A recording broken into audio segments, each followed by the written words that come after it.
We are taught that monsters are easy to spot. They are supposed to be visually terrifying, lurking in shadows, or carrying obvious markers of their inner rot. The most dangerous predators operate in broad daylight. They occupy the middle of a crowd, wearing well-tailored clothes and maintaining a perfectly ordinary profile. In the 1970s, that profile belonged to Ted Bundy.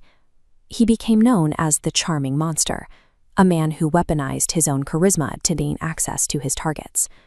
The human cost of that charm is staggering. While the exact number remains a subject of debate, he eventually confessed to 30 homicides committed over the course of the decade. Charisma functioned as his primary tactical advantage.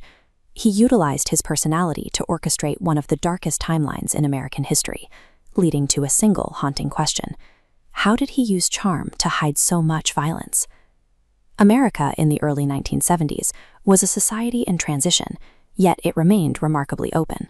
People moved through their cities with a high degree of trust in their neighbors and in the strangers they met. During this time, the public was focused on major political shifts and the evolving media landscape. The idea of a calculating, mobile killer was not yet a part of the daily conversation. Bundy operated within this atmosphere of trust. He sought out vulnerable social spaces like college campuses, crowded beaches, and public parks to find his victims. He often appeared in public with a fake arm cast or on crutches, purposefully dropping items or struggling to open his car door. He waited for a kind bystander to step forward and offer help. This method was effective because it relied on standard social manners. When an attractive, well-spoken young man appears to be in pain, society encourages us to lower our guard and assist him. By turning basic human politeness into a trap, he began a massive crime spree that went completely undetected for years. His known activity began around 1974. Disappearances in the Pacific Northwest started a trail spanning the entire country. As the mid-70s progressed, the map of his crimes expanded, moving into Utah and Colorado, leaving cold cases in his wake. Law enforcement struggled to keep up. Without centralized databases, investigators in different states failed to see that these seemingly random disappearances were actually the work of one man.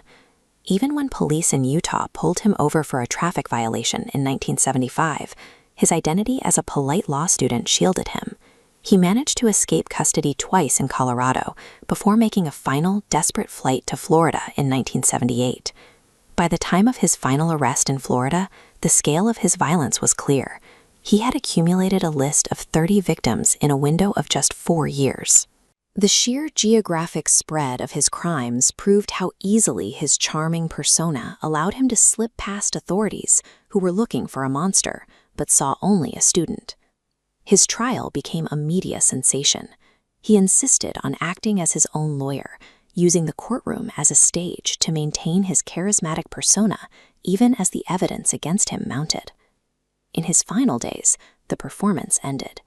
He spent his last hours admitting to the 30 homicides, finally providing the details that linked his secret life to the victims' families. These confessions were broadcast nationwide.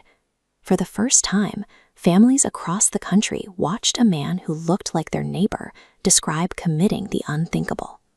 This created a lasting shift in the American psyche.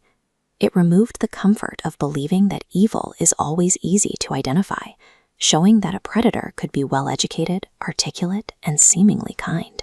Ted Bundy remains one of history's most notorious figures because he left behind a chilling lesson. An approachable face and a disarming smile can be the most effective parts of a predator's arsenal.